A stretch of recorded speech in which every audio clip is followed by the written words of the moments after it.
हैं वक्त सुपर 5 का है। आइए दिखाते हैं आपको 5 बड़ी खबरें। समाजवादी पार्टी के वरिष्ठ नेता मोहम्मद आजम खान के ड्रीम प्रोजेक्ट मोहम्मद अली जौहर विश्वविद्यालय में बुधवार की सुबह 7 बजे से ही छापेमारी चल रही है।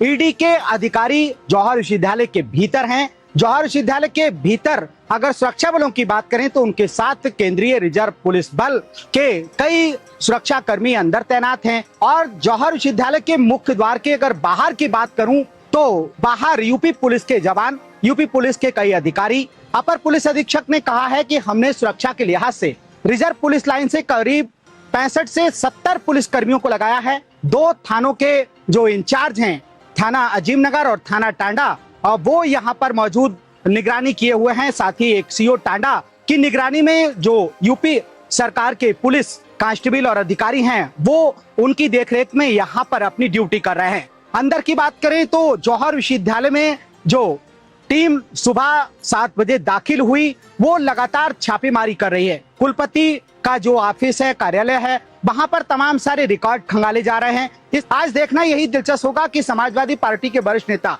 मोहम्मद आजम खान के जौहर विश्वविद्यालय में जो टीम यहाँ पर पहुंची है, क्या कुछ यहाँ से उन चीजों को लेकर जो यहाँ टीम दाखिल हुई है, क्या वो सारी चीजें मिलती हैं, या फिर जिस तरह से आजम खान जब भी मीडिया से मुखातिब होकर कहते हैं कि मैं बेदाग हूं, मैं बेबाक हूं, मेरे पर एलिगेशन गलत लगे हैं, तो आज देश और दुनिया के तमाम सारे राजनीतिज्ञों की नजर भी इस बात पर लगी हुई है कि ईडी जौहर विश्वविद्यालय से क्या कुछ लेकर वापस होती है।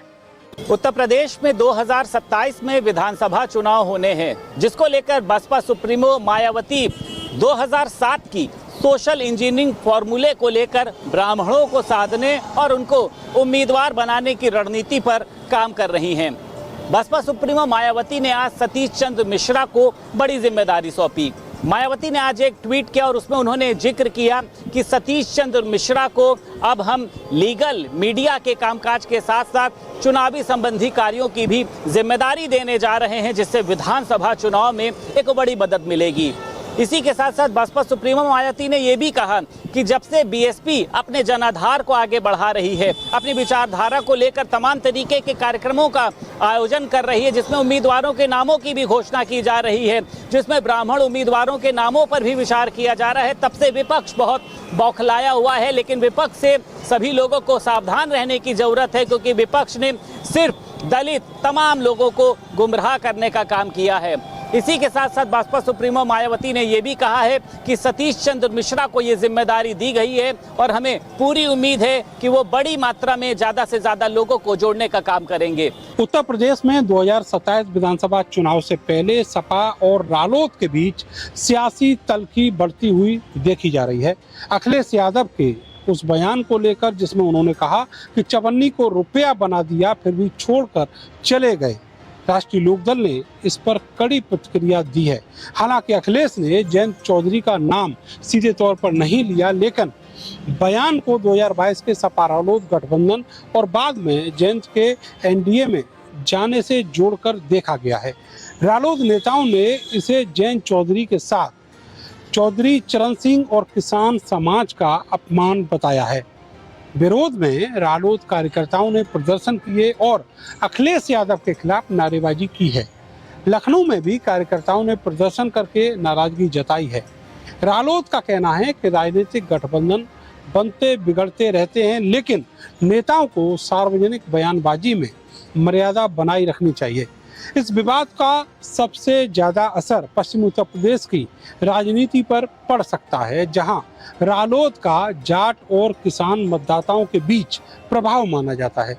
2022 में सपा और रालोद साथ साथ थे, लेकिन 2024 के लोकसभा चुनाव से ठीक पहले जयंत चौधरी एनडीए में शामिल हो गए थे। अब 2027 से पहले भाजपा रालोद गठबंधन को लेकर भी चर्चाएं तेज हो गई हैं। जोखिम हर धंधे में हो, धंधा बड़ा हो चाहे छोटा, प्रतिद्वंदी जो है अक्सर आपके सामने हर हालात में लड़ाई करने के लिए भी आ जाता है, जब लगता है कि आप उसका कहीं न कहीं नुकसान कर रहे हैं। ऐसा ही मामला आजकल सावन के महीने में काशी विश्वनाथ मंदिर के आसपास देखने को मिल रहा है। श्रावण मास या अन्य तीज त्योहारों के अवसर पे तमाम जो पुरोहित हैं, जो भी भक्त श्रद्धालु आते हैं, उनके माथे पे चंदन टीका लगाते हैं, ओम का ठप्पा लगाते हैं और बाकायदे उसके लिए श्रद्धा से जो श्रद्धालु है 10 रुपए 5 रुपए जो भी होता है उन्हें देते हैं।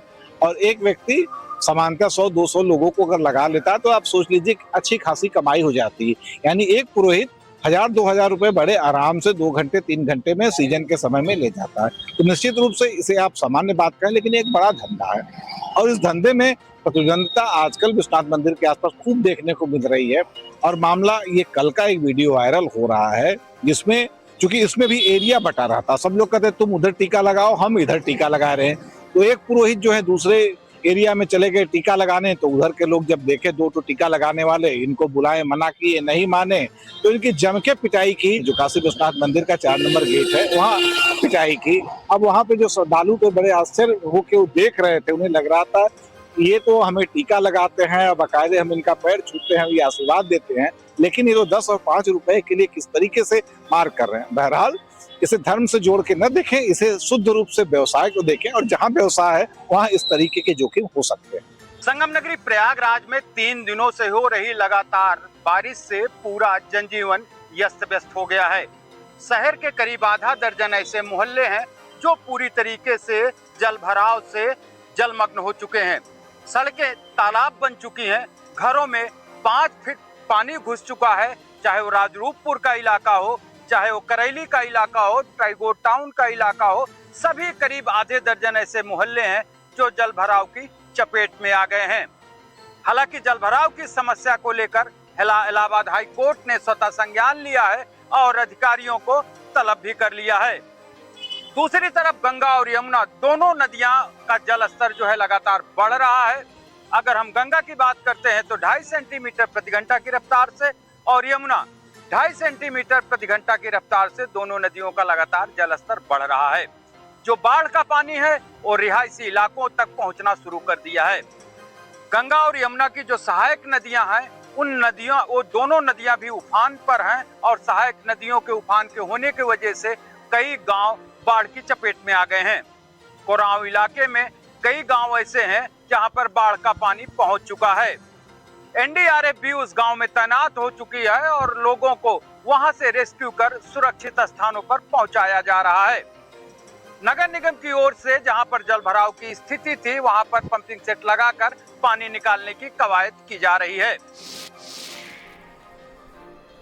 चलिए विस्तार से खबरें आपको बताते हैं। लखनऊ से सबसे पहले खबर का रुख